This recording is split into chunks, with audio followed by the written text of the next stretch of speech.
আসসালামু আলাইকুম রহমতুল্লাহ। আশা করি সবাই ভালো আছেন। আমার এই নতুন চ্যানেলে সবাইকে স্বাগতম। আজকের ভিডিও বিষয়টি হচ্ছে আমরা আইএলটিএস রিডিংয়ে কীভাবে ভালো স্কোর তুলবো। আমরা অনেকেই মনে করি আইএলটিএস রিডিংটা সবচেয়ে কঠিন মডিউল। তাই আমাদের অনেক টিপস, ট্রিক্স খুঁজে বেড়াই যে এগুলা ইউজ করে আমরা ভালো একটা স্কোর তুলবো। আইএলটিএসের মানেটা কি? আইএলটিএসের মানেটা হচ্ছে তো ইংলিশ, পুরোটাই তো ইংলিশ। এখানে আপনার অন্য কোনো ভাষার কোনো ইউজ নেই।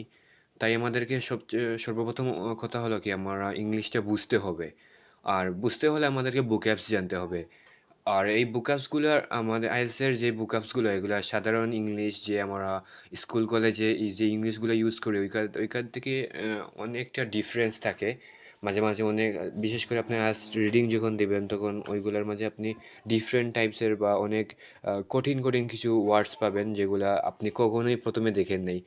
তাই আপনি যদি ১ম এই থেকে যদি আপনি এমন অনেক যদি কেউ থাকেন যারা শুরু করতে চান তাদের ক্ষেত্রে একটা টিপস হচ্ছে অন্য টিপস অন্য টিপসগুলোর মধ্যে সবচেয়ে স্ট্রং টিপসটা হচ্ছে আপনারা বুকআপস কমপ্লিট করেন। আপনি ১০ থেকে ১২,০০০ বুকআপস কমপ্লিট করেন আইএলটিএসে ভর্তি হওয়ার আগে। দেন আপনি আইএলটিএসে আসেন। আইএলটিএসে আসার পর দেখবেন আপনার আইএলটিএসটা একেবারেই সব কিছু একবার পানির মতো হয়ে গেছে। সো আপনার যারা আইএলটিএসে অলরেডি আছেন, আপনারা যদি শুধু ট্রিপসই খুঁজেন তাহলে তো আর হবে না। আপনাদেরকে মেইন কথা হলো আপনাদেরকে vocabs জানতে হবে। আর প্যাসেজ তো মেইনলি হচ্ছে আপনাকে প্যাসেজটা বুঝতে হবে। প্যাসেজ বুঝতে হলে আপনাকে ওয়ার্ড জানতে হবে। তাই আপনারা ওয়ার্ডগুলো কমপ্লিট করেন আগে। তারপর আপনার এই স্কোরটা ভালো হয়ে যাবে। আমরাই অনেকগুলো ট্রিক্স খুঁজাইছি যে এভাবে শর্টকাটে কীভাবে হয়নি। আইএলটিএসে শর্টকাট বলতে কিছুই হয় না। কিছু, কিছু আছে কিন্তু সব ক্ষেত্রে হয় না। 80% আপনার 20% আপনি ট্রিক্স ইউজ করতে পারবেন আর বাকি 80% আপনাকে ইফেক্ট দিতেই হবে।